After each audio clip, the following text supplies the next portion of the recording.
Atos, capítulo 25. Então, Agripa disse a Festo: Eu também gostaria de ouvir este homem. Amanhã, respondeu ele, o ouvirás. Versículo 22. Mostrando maior dignidade do que os líderes judeus, Festo proporcionou a Paulo e seus acusadores um interrogatório justo e imparcial. Apesar de apresentarem contra Paulo muitas e graves acusações, não tendo como prová-las, não conseguiram alcançar seu objetivo final, a morte de Paulo.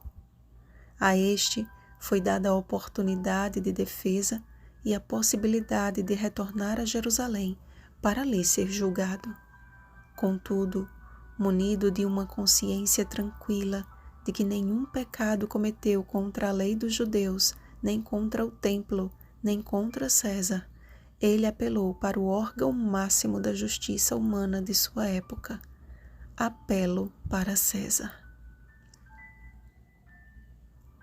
Seu apelo foi concedido e ali permaneceu preso até que fosse enviado à Suprema Corte.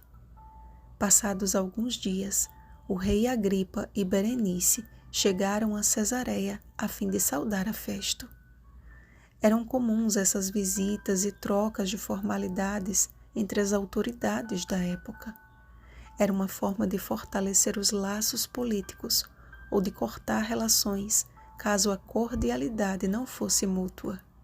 Neste caso, vimos que entre Festo e Agripa havia simpatia e que a visita do rei seria de grande utilidade para o governador, que ainda não havia conseguido chegar a uma conclusão com relação ao caso de Paulo. Percebam que, mesmo com a intenção de angariar palavras que pudesse escrever em documento oficial, Festo despertou em Agripa a curiosidade de ouvir o que Paulo tinha a dizer.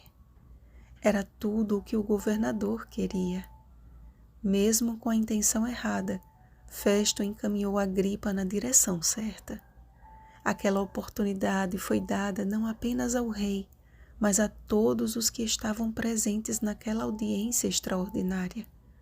Ao declarar: "Vedes este homem", outra vez, mesmo sem intenção, Festo apontou para o único naquele recinto que verdadeiramente era livre.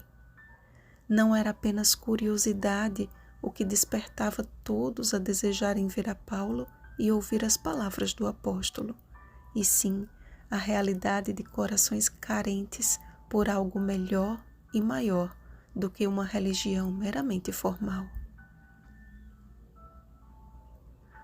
O que Paulo pregava e o evangelho que vivia não tinha a ver com um certo morto, mas com aquele que é a ressurreição e a vida.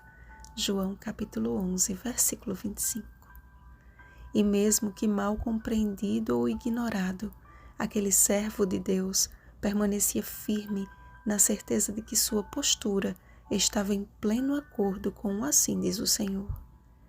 A prisão temporária daquele réu primário não foi suficiente para calar a sua voz e apagar o seu bom testemunho. Deus atua para salvar a todos, desde o mais humilde servo até o mais honrado rei. Ele busca a todos.